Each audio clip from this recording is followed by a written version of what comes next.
right, well, that was fun and interesting, and now we can get into the rest of our session today. So you might be wondering, if this is your first time joining a community office hours session at Mode, you might be wondering what this is all about. Our office hours give you a chance to come together in a different format and ask questions of our Mode subject matter experts and learn from each other a little bit to see what other people are doing, what other people are trying to figure out, and how you are using Mode. So while we go through today's session, we would really encourage you to not only interact with us by sending in chats or questions if you want further explanation on something, but you can also share things that you have found work really well for you, or best practices that you've developed for your organization, so that you can learn and share amongst each other as well.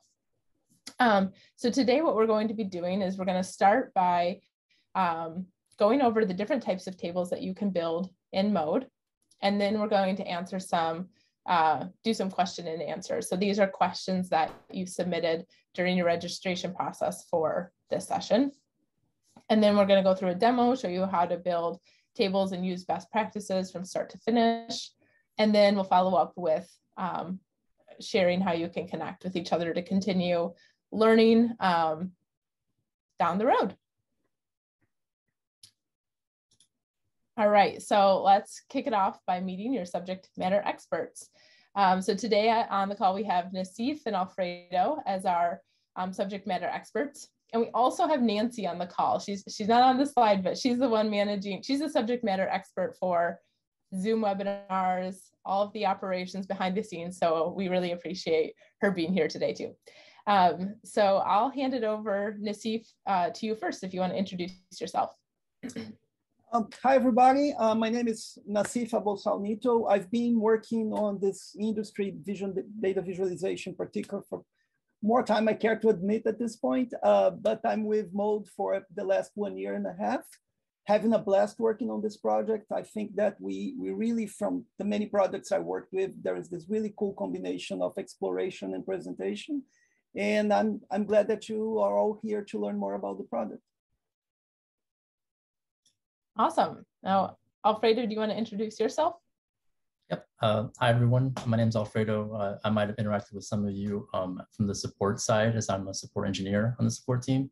I've been here at Mode for just over 1 year now on the support team. And what I love most so far has been, the product itself has a lot of cool features and capabilities, but I also enjoy seeing what customers have come up with in terms of either workarounds or combining some of the different features in order to create unique solutions for their use cases. And I'm already seeing a few little interesting workarounds being used in the chat. So if you have anything that you're using right now in relation to tables, please share away, because we always welcome the feedback. Awesome. Thank you both. And I'm Jennifer Spoolma. I am a customer education and enablement manager here at Mode. And my favorite thing, I guess, has been getting to work with people like Nassif and Alfredo and Nancy here at Mode to just create really cool and interesting learning experiences and opportunities for all of our customers, who, I echo Alfredo's sentiments, have impressed me in many ways. So excited to be here today. All right, so just put it in a table, please. You may have heard this sentiment before, you may have thought it yourself, that with all the different charts and visualizations, sometimes you just want things in a table. So why is that? We talked about it a little bit in our poll, got some examples, but why do we all love tables? Well, we love them because tables feel familiar and they feel simple to understand. They offer a quick way to validate results. They're helpful for deciding what types of visualization to create after you look at the table and the data in the table. And, in the end, some end users want to move that data into Excel or another platform where they feel more familiar and comfortable looking into their data. And so because tables are so important, or so popular, I should say, that means that they're also very important. And that's why we decided to cover this topic in depth today and make sure that we were focusing on the areas where you have questions and want to know more about how to use them. So where we want to start today is by going over a history of tables at Mode. And you might be wondering, why are we going to go through the history of tables at Mode? And the reason why is because when you registered for this event, there was an option to submit your questions ahead of time that you had about tables. And as we were reviewing those questions and looking through them, we noticed like a theme that a lot of questions were about features or functionality of tables that it wasn't known that they existed in Mode. So these features that you were asking for or curious about were perceived to not be there. And so what we think this causes this is that there are a few different ways to build tables in Mode, and that depending on what type of table you're building, some of the features may not exist in those tables because they're legacy tables, or it might not be apparent. And so by going through this short history, I think we can help you to contextualize the tables that you have been using, as well as which ones you should be using to be able to get the results and functionality that you're looking for. And so with that, we have this timeline of tables at Mode. So as you can see, the timeline goes from 2016 to 2021 and beyond. And so as we look at this, 2016 had unveiled what we call our custom tables. So the ability to build tables using the Python notebook and the a la Mode pivot table. So Nassif, do you want to kind of add anything about this here? Yeah, sure. So in the beginning of the product, right, once we implemented all that infrastructure that allow you to easily extract data from your databases, we wanted to provide quick ways for people to visualize them and have them in tables. Our first pass at that was by using custom code, allowing the user to integrate code either in Python in the first case or in JavaScript in the second through the HTML editor. So it's pretty much a bring your own table. A la Mode is something that it was a community-driven effort, so it fits a little bit with that. And notebook tables take advantage of an already existing library called pandas, right? So that was the first pass. And even though those tables are somewhat powerful, well, they useful. They don't take advantage of the full functionality that we're gonna talk about later on, like calculated fields and such.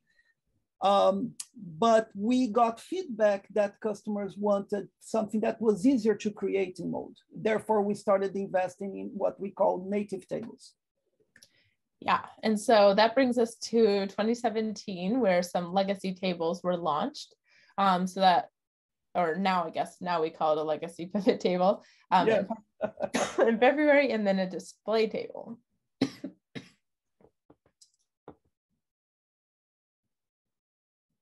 They were not legacy at the time. So we did a first pass creating UI-driven table builders, if you will, right? We had a simple pivot table creator that we know some customers still use, and sometimes it's a source of confusion.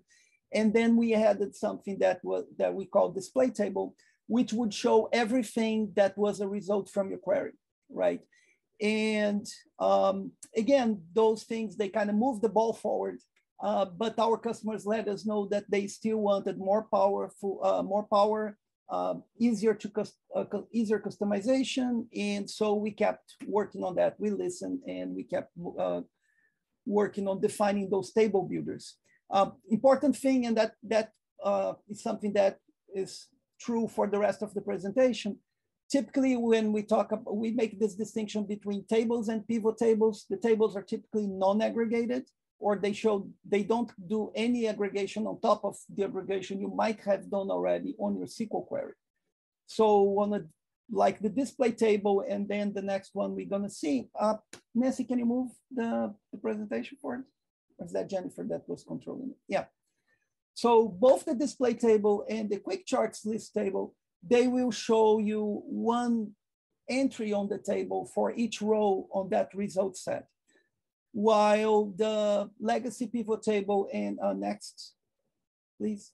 And the Visual Explorer pivot table, which is the one we just launched in 2020, by December 2021, those are the ones where you can do aggregations, you can do group bys, you can segment your data.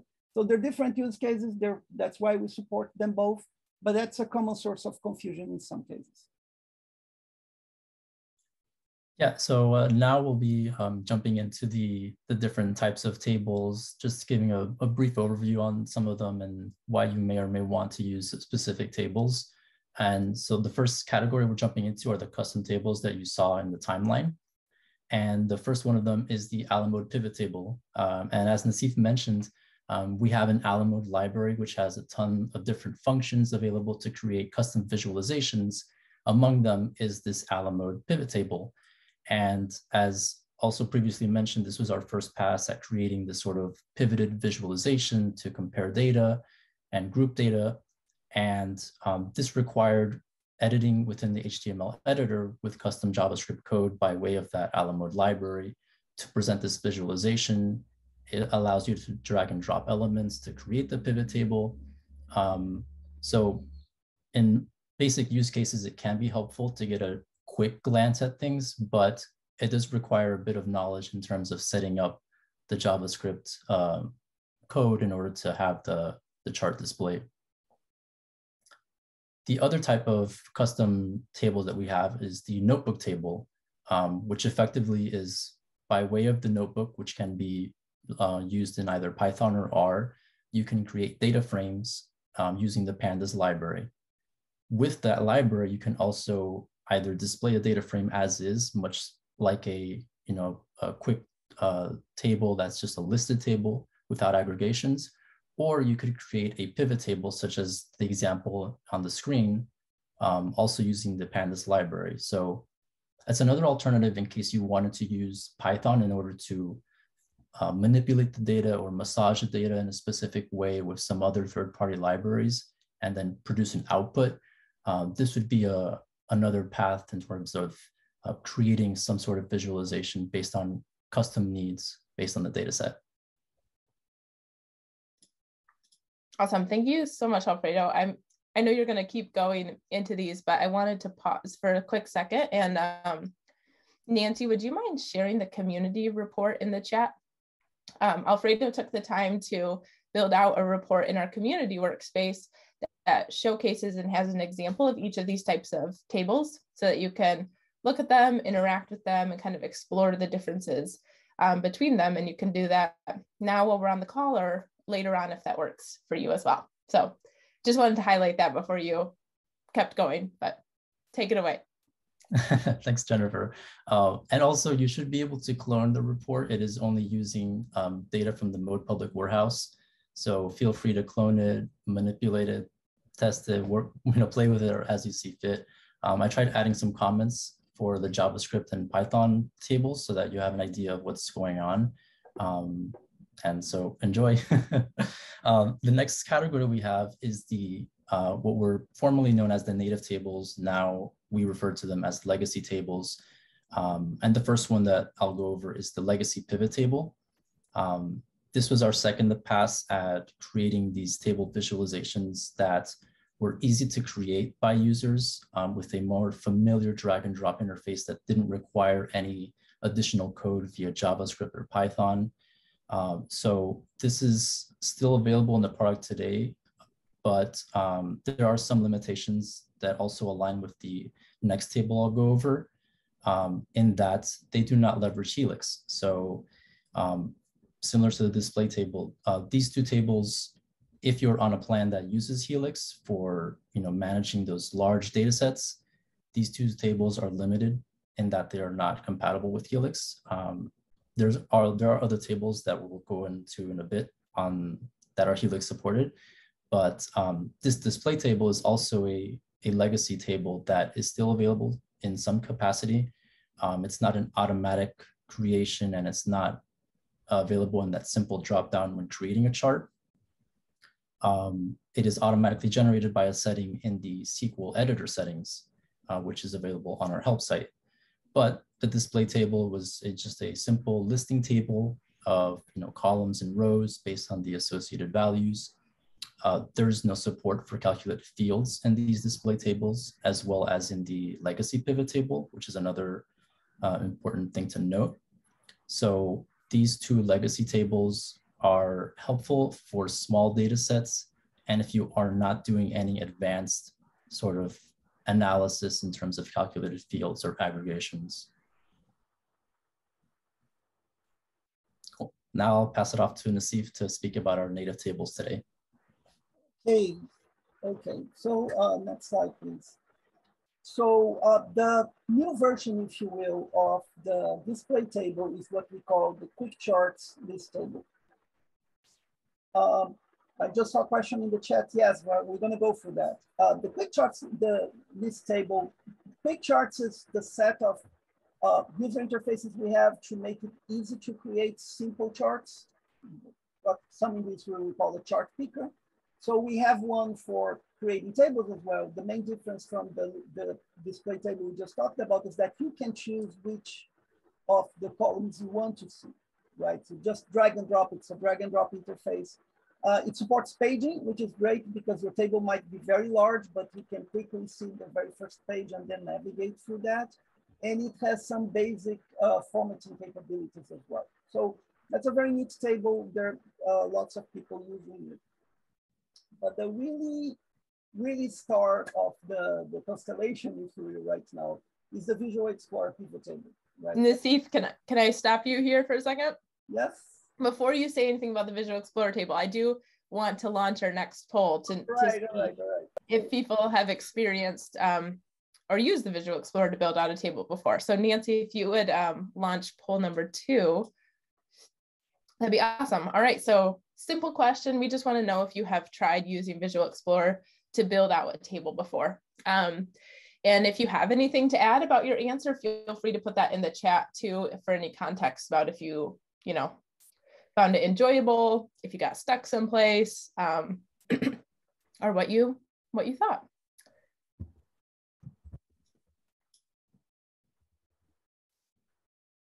All right, well, let's just give it another 5 seconds.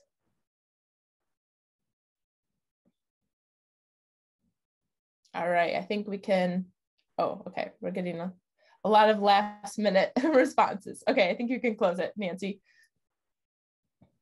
All right, so we have 56% of you have tried it with and said yes, so we would love to hear any feedback you have on that experience. 20% of you tried but got stuck. So we'd also love to hear feedback on that. And we'll be walking through a demo in just a bit. So hopefully that can help answer some questions as well. 1%, 4% said that you don't need them, you're happy with your current tables, and 20% are said visual, what? Never heard of it. So we are definitely going to solve that problem now. All right, I'll hand it back to you, Nassif. Okay, let me just take a screenshot of the survey because that's just a quick. Okay, so I'm going to give a demo on the Visual Explorer, which I hope is going to answer a lot of the questions I'm seeing on the chat. And please refresh the questions later if you need to. But yes, the Visual Explorer is an implementation of another pattern, not a chart picker like quick charts, but the grammar of graphics. And the way I like to compare those things is that while a chart picker is like you go to a concessionaire, you want to buy a car, and the cars are there for you, and you just choose between a truck or a sedan, and off you go. It's pretty easy, right? But what if you want something that, let's say, can carry a lot of luggage, but it's not as big as a truck, or some combination of those things? Well, wouldn't it be cool if you could assemble a car using parts like Lego or something like that? It takes a little bit more work, but you have a lot more power. That's exactly what the Visual Explorer provides for you.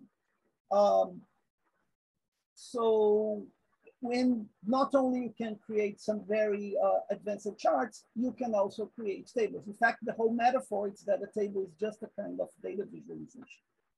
And as you can see in the example, you can do your breakdowns, you can break things by rows and columns as you would want. You can nest, you can do some kind of conditional highlighting, which is getting much better by the end of the month. I promise I'm going to share some of that. And you have full access not only to Helix to do the data crunching for you, which gives you access to processing millions of rows to create your aggregations, but also allow you to use the full set of calculated fields that you have in Visual Explorer. One thing that is interesting to, yeah, please go ahead. Next slide. Jennifer, I don't know if you want to take this one. Yeah, I do. I just want to highlight real quick. This is a table comparison of tables that Nassif took the time to put together. I think it's beautiful and helpful, and I will make sure that you have access to this in the follow-up as well, so you can kind of compare and look at what option might be the best for what you're looking to create. So thanks for building this, Nassif, and it would be great if you could, talk through it a little bit more. Yeah, sure. If you look at it from the left to the right, you are going to, well, actually. And I apologize, I didn't get that most updated one. No problem. So let's take a look first at the two columns in the center, right? It shows that there is a lot of capability, much more so on the notebook than on Alamode, but Alamode still has a lot of customization power, but it's mostly code-based. So unless you're comfortable writing code, which not everybody is, right, there's nothing much you can do with them. And also, when that's a big limitation, you do not have access to Helix and calculated fields. Now, if you look at the last two columns on the right, those are what we now call legacy tables. We didn't start them as legacy tables. They were at the time. But they have some limitations as well. They do the job. They allow you to see both aggregated and unaggregated data for display tables and the legacy pivot tables. But still, there was a lot of requirements that they were not able to address with them. And we hit a ceiling and realized, okay, we have to start over and build something that will really address what the customers are asking us to do. So for the and that's an important thing to realize. A lot of times when people think about tables, they gravitate towards one type or the other, and then they start asking for features that are not finding, and they don't realize what they need to do is to use the other type. So there are things that you need a list table for, and there are things, aggregations in particular, that you need a pivot table for. So that's why we have two in the product today. You have a list table, which you can create with quick charts, and you have a pivot table, which today you can create with the Visual Explorer. A little bit of a spoiler alert. Down the road, we're going to create a quick chart wrapper for pivot tables as well. So they're going to be as easy to create as the list tables are today. So for everybody that's saying we're struggling with the Visual Explorer, we are addressing that. That is coming. It's not taking too long. But anyway, so going back to the list of features, and I'm going to focus on the last two ones, right? The number one, the most important one is that if it's aggregated data, you want the Visual Explorer pivot table. If it's non-aggregated data, you want the quick charts list table, right? They both have Helix support. We have paging on the quick charts list table. We are working on paging for the Visual Explorer pivot table. That's also coming down the road. It's not going to take a lot. We're already testing that out. But the idea here is that if your table is really, really large, you will have problems displaying it, not calculating, but displaying it on the Visual Explorer pivot table. But you can use filters, and there are many other resources which you can use to get it to a size where you'll be able to render and interact with it. Conditional formatting, which is another feature that everybody asks about. In quick charts list table today, it requires Alamode so it's possible. It takes a little bit of code. You have to go on that HTML editor, but it's possible. On the Visual Explorer, it is built in. It already works. What we have working today is when you control the foreground color of your cell, like that screenshot that I just showed. But we are working on changing the background color, which is going to give you those beautiful heat map-like pivot tables where the results that are more interesting, they really pop. So that's something that's coming. Actually, this one I can say that one is coming at the end of the month. And off we go. Like field formatting, similarly built in on the Visual Explorer, you can use code. calculated fields is an area that really demands some time because we have two types of calculated fields. We have what we call scalar calculated fields, which are the ones where all the factors on your calculation are on the same row, right? Those calculated fields, they are supported on the quick charts list table. So someone talked about, well, I wanted to see a difference. You can do something like revenue minus cost, and they will have a new column called profit, and you can do that in your list table. But if you want to do that with aggregations, then you need to use the pivot table. And there is a whole, and going forward in terms of analytical and aggregated calculated fields, which we have a ton of them. We can do window calculations. We can do some really interesting stuff. That is only support on the Visual Analytics pivot table. What else? Sorting. Well, tables, they work much better if you can sort them in different ways, right? The traditional non-aggregated tables, typically you click on one column at a time and you sort by that. That's something that's supported on the quick charts list table. But if you want manual sorting where you want to specify the order of the fields, for example, you want to say that you have a high, medium, low on that order, right? You can do that with manual sorting. If you want to do nested sorting, where you sort inside the breakdowns of a pivot table, we support that as well. We added that very recently, and that's also on the Visual Explorer pivot table. Another thing that helps a lot when you visualize and making sure that your columns are just the right size, right? So you want to be able to drag and drop, move those column widths around. We added that recently. We have that in both of our native tables. Grand totals, another thing that's very important, also supported on our Visual Explorer pivot table. We do not have that on quick charts list table, and we don't have subtotals already yet. We know that's something people have been asking about. That's something that's likely going to come in the future. And finally, something you hear all the time for those 40%, I think 35% that just want to get their data to finance. We do support exporting filter data from the Visual Explorer pivot table, including the result of calculated fields, right? So you will see you don't have to go back to SQL and recalculate things. If you're having to do that, chances are you're using one of the legacy tables that didn't support that data export. Nowadays, with the pivot table, you don't have to do that anymore. Now, yes, I saw that, Irving, I agree. I'm raising that with my partner. As soon as I finished that table, I looked at it and said, okay, that is wrong. We should have everything on this left column here, right? So we will be looking into adding cell links and cell images in the near future.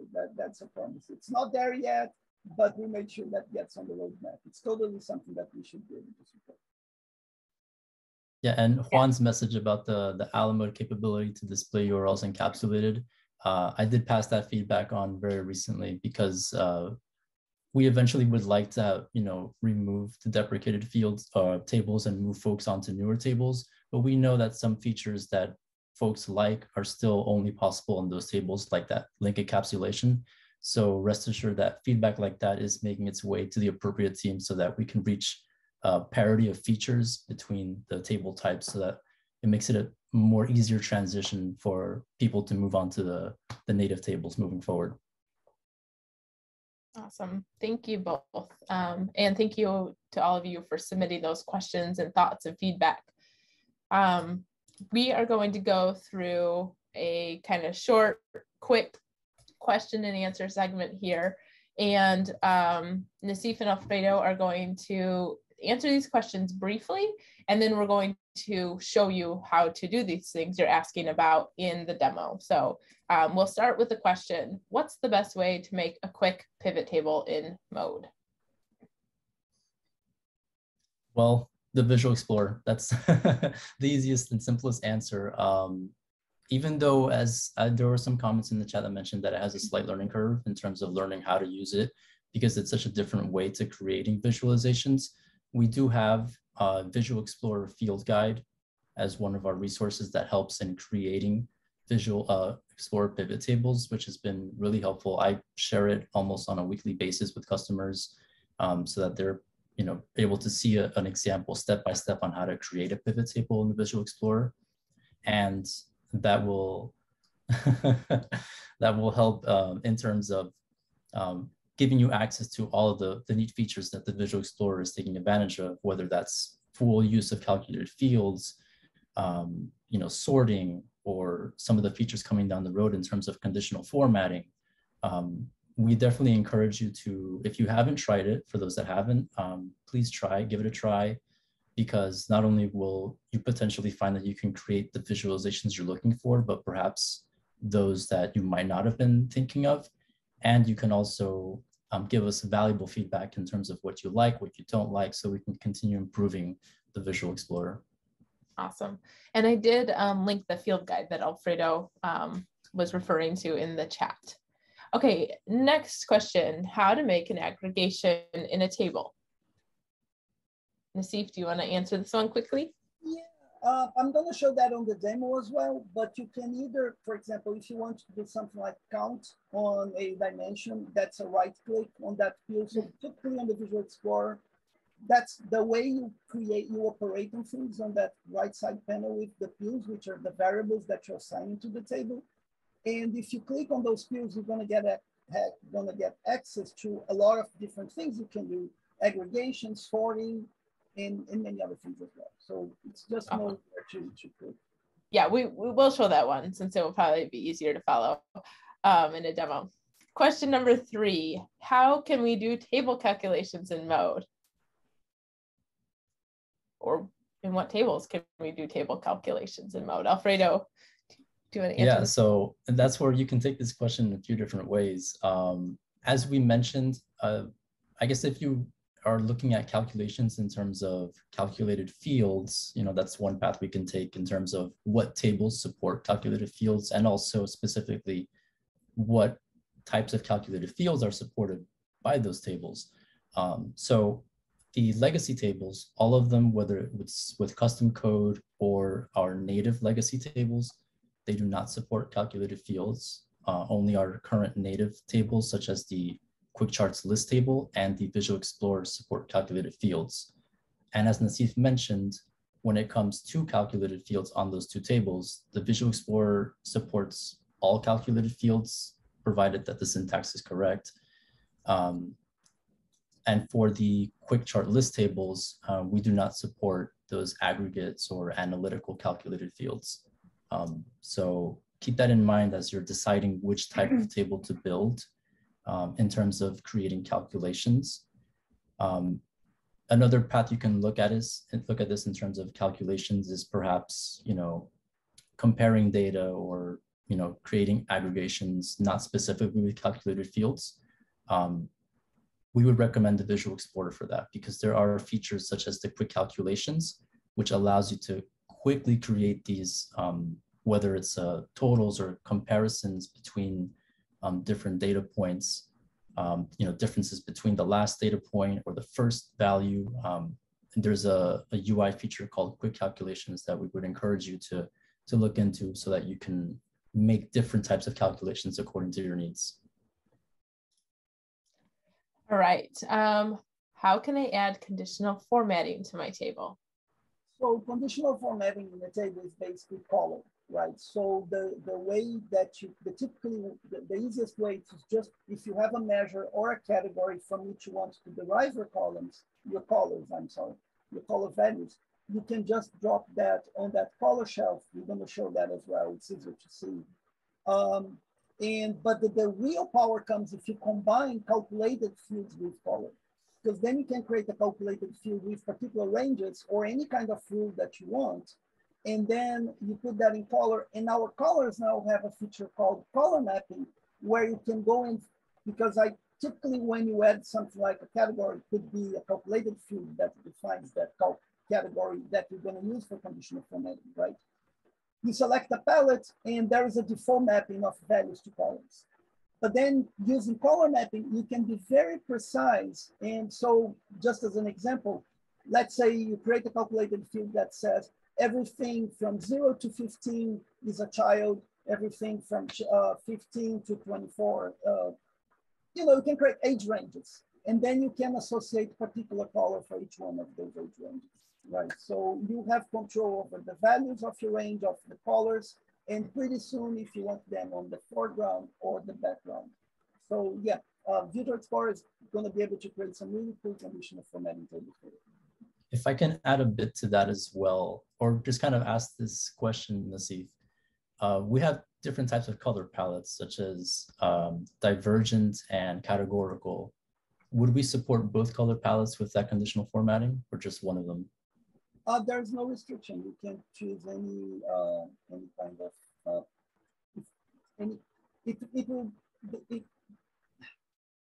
the color palette is selected based on the type of the field that you dropped on color, right? And we support conditional formatting with either measures or categories. So no restriction there. Awesome. All right. Last question here before we go into the demo. And this one we might just want to answer in the demo, but what is the best way to export values from tables, table visualization? I'm going to show you quick. Okay, so why don't you take it away, Nassif, and go through the demo, building a table from start to finish. Let me find, where is the share? Oh, here it is, share screen. Continue. I believe that is the one, table example, share. Okay, if everybody can see my screen. So this is that really awesome table that Alfredo put together for us, and it has examples of all the old tables as well, but I'm gonna go straight to the native table, to the Visual Explorer table. So that's actually, before I do that, that's a typical list table on quick charts. As you can see, I can control which columns you're seeing, not like the old legacy display table. I can remove some of them here. And one of the nice things about it is that you can page through the results and you can see URLs as links, right? You can define your user URLs as links. That's all I want to say about the list tables. They're good, use them, but that's where the real power is in Mode today. So this is an example like a Julia Child. That's the one that's already done. As you can see, you have your grouping, your zebra styling to make them easy to use. We're talking about aggregations, right? So you can come in here, for example. Actually, tell you what. So that's just a quick rundown. I just want to show some elements like this menu here is where you select things like aggregations and also sorting. And if it's a measure, this is where you select things like also aggregations, sums, and so on, but also quick calculations, like percent of total, differences, percent differences, and so on. You can also quickly here on the toolbar, things that are interesting for tables is the ability to change them around. So you change in the whole structure. So now it's a wide table as opposed to a tall table. And here is where you select your grand totals. So as you can see here, I selected column grand total. And yeah, most definitely it's here at the end of it, right? For sums and averages and so on and so forth. Last but not least, it has built-in sorting that takes into account the categories, right? If you have multiple columns, it's gonna sort inside the breakdowns by the sum of them. That's what this by measure value means. But we'll see other examples. So, oh, by the way, we can display visualizations inside tables as well, if you will. So you can, that's what we call a faceted visualization. That's one of the divergent columns, right? Like we're talking about. So here I'm showing some, but I'm coloring by average. So you can have an idea of the density of those different population breakdowns, which might be something interesting for you to do. So yeah, just wanted to show that. And you can very easily transition from showing a table to showing a visualization. Sometimes a visualization, especially if you have just a single measure that you want to show, I would argue that showing a bar chart like that is probably better, but you know, everybody wants to see things a different way. But even if it is a visualization, breakdown chart like that, you can argue if it's a table or not, you can always export the data by coming here. where you have your export your result as a CSV. Okay, let's see how I can create a new visualization from the start. This, by the way, might confuse a lot of people. They might come in here and say, well, I want to create a pivot table. They come and click here. They actually go into the legacy pivot table, which is probably not what they want. If you want to create a pivot table, please do me a favor, click here on Visual Explorer. Now, first, let's think about the structure of the table. Typically thinking in terms of the breakdown, right? So let's add a few columns here. Let's do something simple. I'm using my regions. Oh, it's not happening in the background. And my states, right? So I have the beginning of the structure of my table. Like I was telling you before, right? That idea of building something interesting from parts. If I come, and that I would say is the #1 problem I have when they're building pivot tables, is that there is a special pill that you have to remember to use. Let me show you the difference. If I come in here and I add just one column, 2 columns, right? Well, we're gonna create a chart for you, right?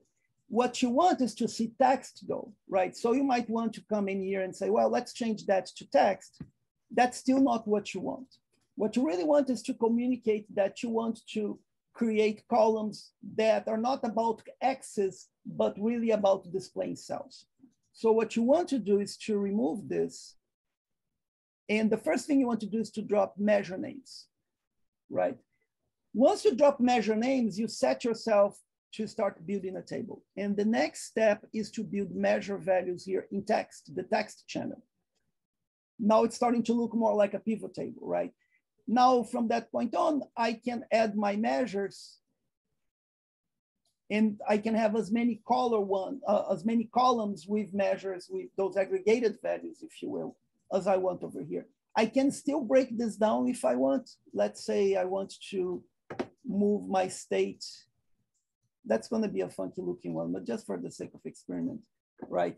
I can break down those values as well by having a category below behind them. I'm going to use undo to go back to the previous state. But as you can see, this is how I can add multiple measures and build up my table. I can add more dimensions to my rows here so that I can have a more nuanced breakdown, or I can add my measures so that they end up on my columns and I can compare more values, right? What else can I show you about? Well, now I can come here and change my aggregations. Let's say instead of sum of price, I want to see the maximum price for each one of those breakdowns, right? Easy. Let's say that I want to have, let's say, someone was talking about year-to-year comparison. I think I might have, yeah. So let's break this down by year. And I want to make a categorical year. So I have one going out like that. I'm going to change this back to just one measure to make it easier, right? So now I have something that I have a horizontal breakdown, but I have a vertical breakdown over time. So I can come in here, right, and do a quick calculation to take a look at the percent difference. And I can, the other thing I want to do is to specify relative to what, to calculate using, right? So that's how I'm gonna be doing those comparisons. So I can do just a table across, meaning just go from left to right, not wrap around. And that allows me to compare the values as they go year over year. So as you can see, it's very straightforward. I'm going to remove this guy, go back to pricing here. I think that covers, so like I said before, I can see here I can see totals both for my rows and my columns. So I can see both total across time and broken down by, both over time and for all the categories. And I can see the grand total here at the end. What else is interesting? I mentioned already that you can flip things around. One thing that is interesting is that I have a single price. Let me remove totals real quick.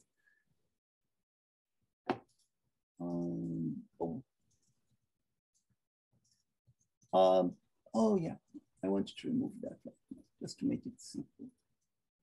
So as far as sorting, for example, right, my default sorting, I have default sorts associated with those icons on the toolbar, or I can come in here and select a particular kind of sort. Important to know that we have 3 kinds of sorts, or actually 4 kinds of sorts supported, right? I can sort by the value itself. I can sort by the value associated with another field, which is very useful. For tables, though, most likely you want a nested sort. So let's say I'm sorting shipping state. This is a table for price. So my field name, the one I want to filter by is price. And I want to use sum just to match the sum that is already there. So, and it was ascending. So you can see within each bracket, I can have it sorting, right, for that bracket, for that particular value that I'm displaying. Go ahead. Oh, that's okay. We have quite a few questions coming in. Yeah. So I was wondering if I could send a couple of those to you to answer. Okay. Okay. Let's see. Okay, so Richard is asking for an example. Let's say I wanted to see the subtotal of sales per region in this example. We don't do subtotals today. No. Okay. Okay. And let me just see if there's anything else that it's in that. Oh, okay. So he was thinking subtotals of the whole group, like the Midwest. Okay. So not existing today. One thing you can do, of course, everything here is integrated, right? So you can use your shipping. Let's say you're talking about shipping region, right? So first, let me enable totals. I can come in here. I can get my shipping region to filters, which should keep it over there on the table. Let's say I just want the totals for Midwest. Now I have the values for Midwest. And I can come in here and very quickly change that to different regions. And I have access to the totals on all those regions. Another thing that might be helpful as well, it's very easy to duplicate visualizations, and then you can assemble them on your report. So you can always make multiple copies of the table, have a different filter on each one, and then assemble those results in the report. Okay, awesome. Let's see what other, okay. Donovan asked, can I have a different color scheme by layer? By layer, you mean by layer, you mean by different, by each measure? Let's say I had price, because I can, let's say I'm looking here on price, right? So let's build a quick conditional formatting. So as you can see, right, I get the highest value, getting the highest value on the color ramp and so on. I can, that won't be a very interesting, but let's say shipping state. If I do the categorical color state, I mean, those are dumb examples, but just to show what you can do by using color from both measures and categories. Now, the really cool thing, am I on beta? Oh, okay, okay. All right, spoiler alert, you won't see that on mode today, but you see at the end of the month, boom, we do color, we can color the backgrounds as well. That's coming soon to a theater near you. Okay, and then Rachel, I'm curious if Nassif, if you can just comment if Nassif's example just now of showing the coloring. Okay, yeah, that was answered. All right, Alfredo, have you seen any questions that we missed? I think we nailed everything as far as questions, but if not, Richard. Yeah, Richard, we had gone over your question regarding subtotals. Right now, that's not currently possible, but we will take your feedback. Oh, year-to-year calculation. Richard, okay. I think that the way, and I kind of tried to go through that on the demo real quick, but I think it would go do that would be, let's say I add,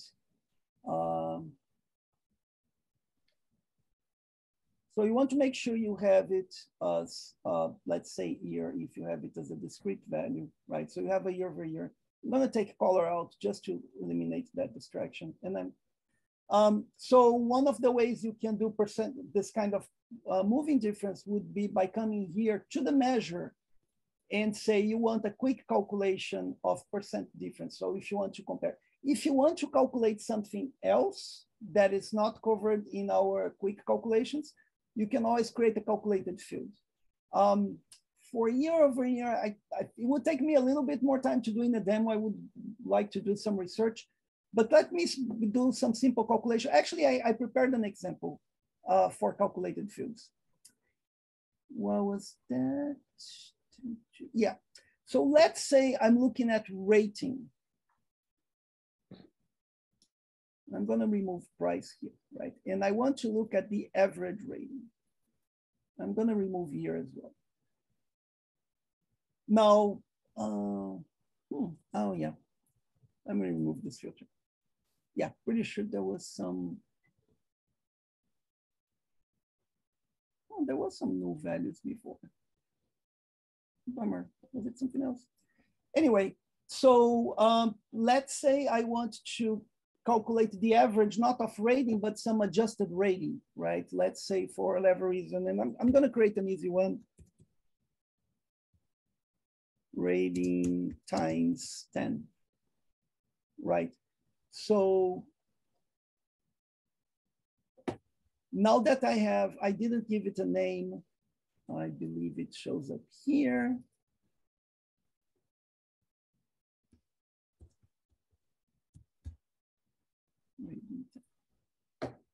Well, now I can, there it goes, right? So I can edit as well.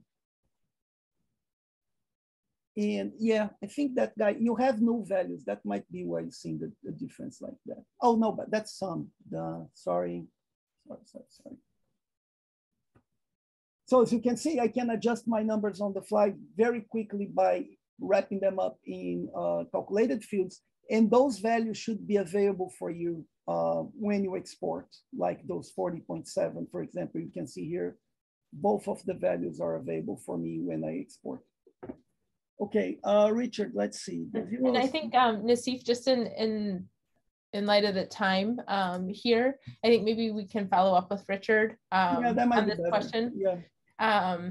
Just so that we can wrap this up and let everyone get on. Yeah, I really can't do what he's asking about in the demo. We'll do that later. Okay.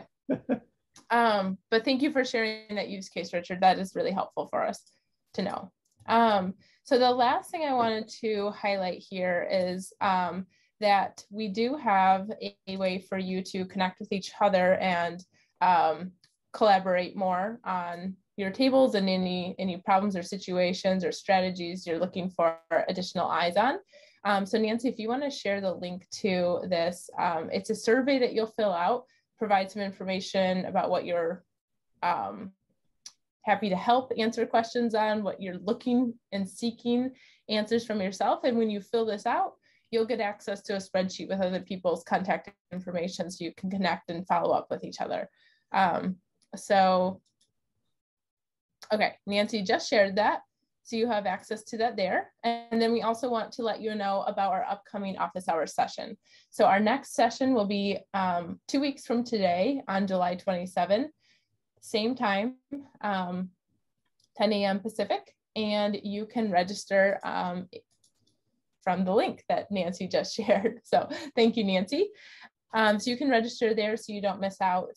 We'll be talking about how to manage your data usage and workspace stats. We'll have our strategic accounts director joining us on that call for a really interesting and exciting conversation. And so we thank you so much for joining us for this conversation and your participation. And we just want to let you know that when you close out of this Zoom webinar, you will get a pop-up in your browser with the survey. And we'd really appreciate your time taking a minute to fill that out. We take your feedback seriously, and anything that we can know that we can improve to make the next one better, or what we should keep doing is really helpful to us. So thank you again. And we'll hopefully see you at the next one.